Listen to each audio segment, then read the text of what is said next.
today's topic, we will be covering Lesson 5.1 Sole Proprietorships, found in our business law textbook. The goals are to distinguish the fundamental differences in the basic business forms, and to explain why someone might choose to become a sole proprietor. 3 basic forms are 1. Sole proprietorship. 2. Partnership. 3.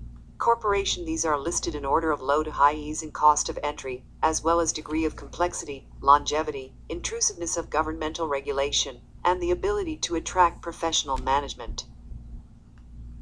A sole proprietorship is defined as a business owned by one person.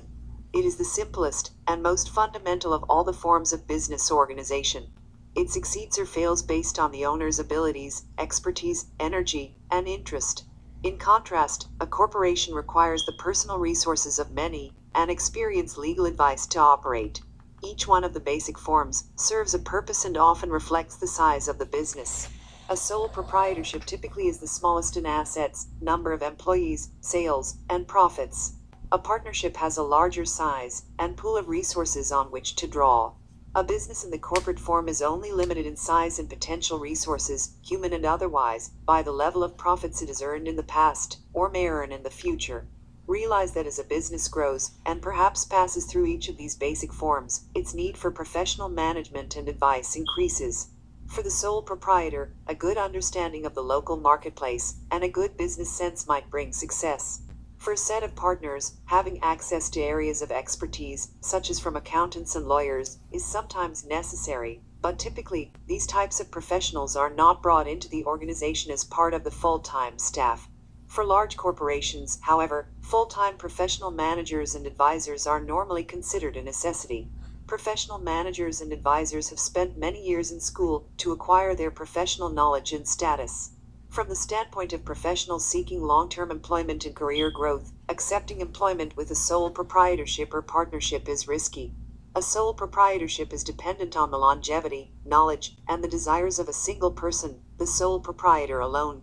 Similarly, a partnership legally only lasts until one partner dies, or leaves the partnership, and, therefore, poses greater risk for a professional seeking long-term, secure employment.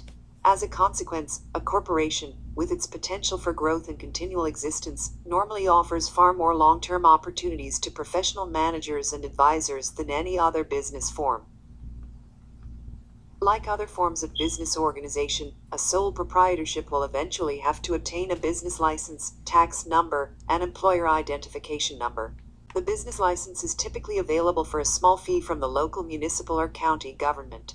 The tax number is issued by the state.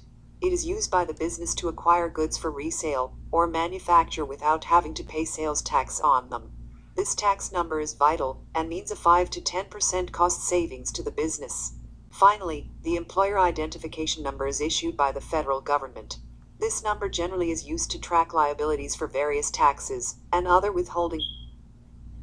Regardless of having to fulfill these minor requirements, the sole proprietorship is far more flexible and responsive to change than the other business forms, if the owner is properly involved in the business. If not, the business is at risk. That's a major weakness of the sole proprietorship as well as its potential strength. Its very existence is the responsibility of one individual, the owner.